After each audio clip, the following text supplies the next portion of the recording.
Olá, indesistíveis! Como Deus escolhe os improváveis para grandes missões? Em 1 Samuel 9, um jovem chamado Saul, que buscava jumentas perdidas, vê a sua vida mudar ao ser escolhido por Deus para ser o primeiro rei de Israel. Vamos descobrir juntos essas lições surpreendentes para a nossa vida neste encontro sensacional neste capítulo? Então eu te convido a abrir a sua Bíblia no capítulo 9 e vamos ler juntos. Deixe o seu like e ao final compartilhe com alguém que você ama. Bora? Então vamos começar a nossa leitura. Bom, havia um homem de Benjamim cujo nome era Quis, filho de Abiel, filho de Zerô, filho de Becorate, filho de Afias, benjamita, dono de muitos bens. Ele tinha um filho chamado Saul, moço e tão belo que entre os filhos de Israel não havia outro mais belo do que ele. Dos ombros para cima, ele sobressaía a todo o povo. E aconteceu que as jumentas de Quis, pai de Saul, se extraviaram.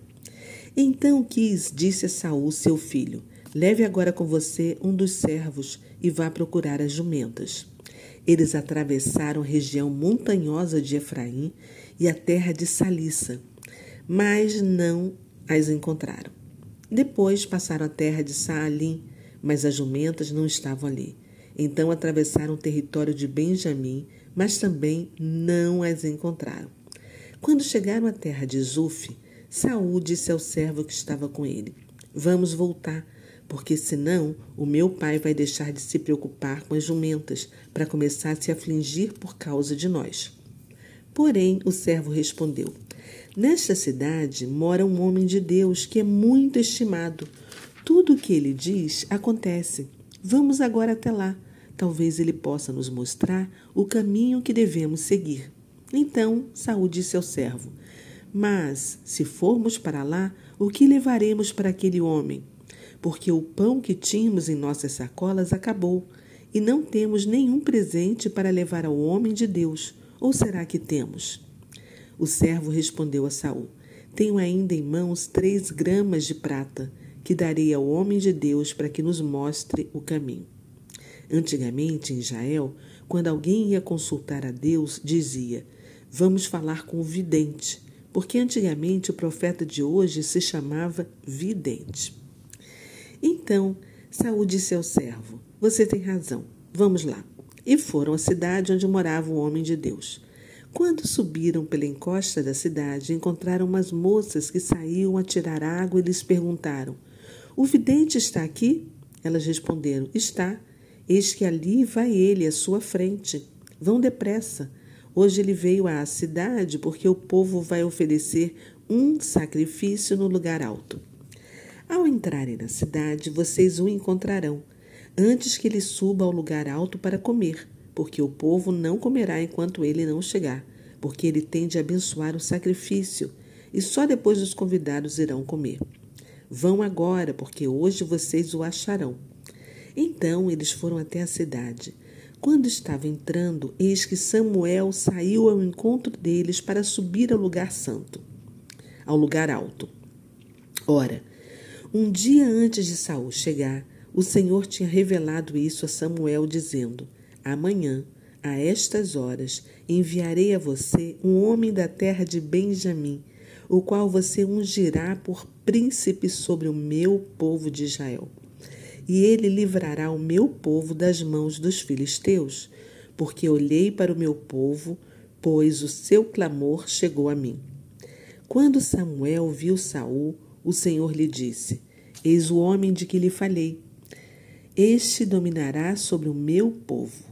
Saul se aproximou de Samuel no meio do portão e disse: peço que, por favor, me mostre onde é a casa do vidente. Samuel respondeu a Saul: eu sou o vidente. Suba diante de mim ao lugar alto. Hoje vocês comerão comigo. Pela manhã eu o deixarei ir e lhe contarei tudo o que está no seu coração.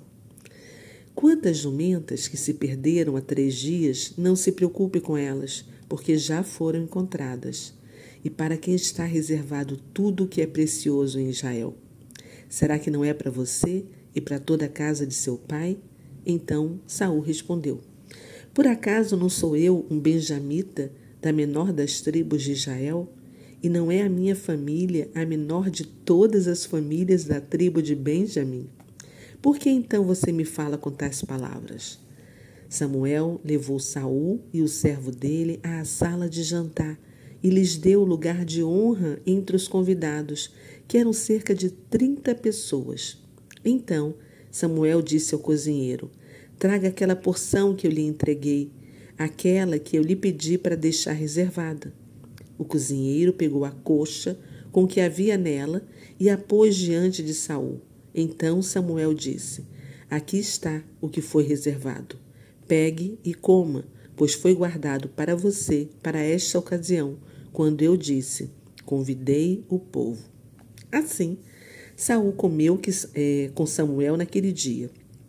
Depois que desceram do lugar alto para a cidade, Samuel falou com Saul no terraço.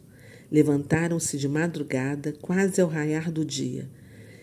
E Samuel chamou Saul para o terraço, dizendo: Levante-se, eu irei com você para lhe indicar o caminho.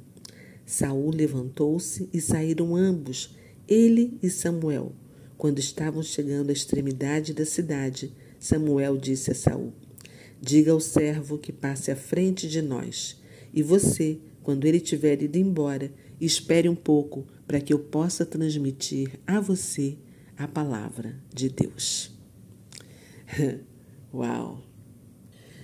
Gente, olha como as coisas acontecem. Olha que capítulo incrível que apresenta Saul como um homem da tribo de Benjamim, né? E descrito como um jovem, bonito e mais alto do que os outros israelitas. Ele parte com um servo para procurar as jumentas perdidas do pai, viajando por várias regiões sem sucesso. E quando eles já estão prestes a desistir, o servo sugere procurar um homem de Deus que vive na região, acreditando que ele poderia ajudá-los. E aí, quando eles se dirigem para Saul, o Senhor já havia revelado no dia anterior que enviaria um homem de Benjamim para ser ungido como o rei de Israel. Aí a gente leu que, ao se encontrarem, Samuel convida Saul para uma refeição especial. E o capítulo termina, né, com Samuel pedindo que Saul ouça as palavras de Deus que seriam reveladas no dia seguinte. Gente, que lições a gente pode extrair deste capítulo para aplicar em nossa vida? Primeiro, que Deus usa situações comuns para propósitos extraordinários, né?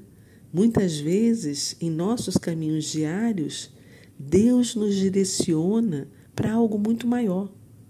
Saul partiu para buscar jumentas, mas acabou encontrando o chamado de Deus.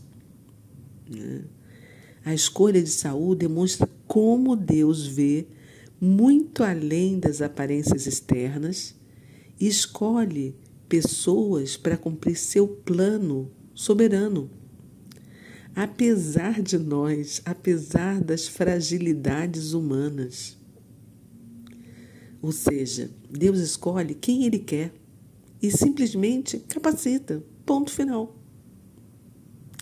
Saul, se a gente pensar também, só encontrou direção quando decidiu ir buscar Samuel, que era um homem de Deus. E isso graças ao servo dele. Isso nos ensina a sempre buscar a orientação de Deus ao enfrentar dúvidas ou dificuldades. Olha como isso é importante, gente. O servo de Saul insistiu em buscar o homem de Deus, mostrando como nós, devemos estar, na verdade, né? Precisamos estar abertos para a ação do Senhor, com obediência e predisposição. Não é verdade? Vamos refletir agora para a gente poder extrair insights dessa lição? Será que Deus já usou circunstâncias aparentemente simples ou até inesperadas para revelar os planos dele para a sua vida? Reflita, anote. Você está buscando a orientação de Deus para as decisões importantes da sua vida? Como Samuel foi uma referência espiritual, quem tem servido como sua referência na sua vida? Mais uma pergunta só. Como é que você acha que você pode responder ao chamado de Deus, mesmo quando não se sente pronto, pronta, ou digno, digna, como aconteceu no caso de Saul, né? Que a gente vai ver. Pensa nisso, reflita e anote no seu caderno. Vamos conversar agora com Deus? Pai, obrigada por nos revelar com detalhes a história do início da monarquia em Israel, com uma liderança escolhida pelo Senhor, porque o Senhor dirige o ordinário para cumprir o teu extraordinário. É o Senhor quem chama, é o Senhor quem capacita, para que cada um possa exercer o papel necessário para o teu plano. E assim o Senhor vai mudando o rumo da história, com detalhes simples, capacitando os improváveis para revelar o teu propósito. Que coisa mais linda! Como é bom a gente ler a história, os acontecimentos, para a gente entender tudo como aconteceu. Obrigada, Pai. Obrigada por nos mostrar todos esses detalhes. Nós te amamos e rendemos graças a Ti. Amém e amém. É isso aí, pessoal. Vou ficando por aqui. Deixa o seu like e compartilha hoje com uma pessoa que está no seu coração. Um beijo e até amanhã. Amanhã tem mais.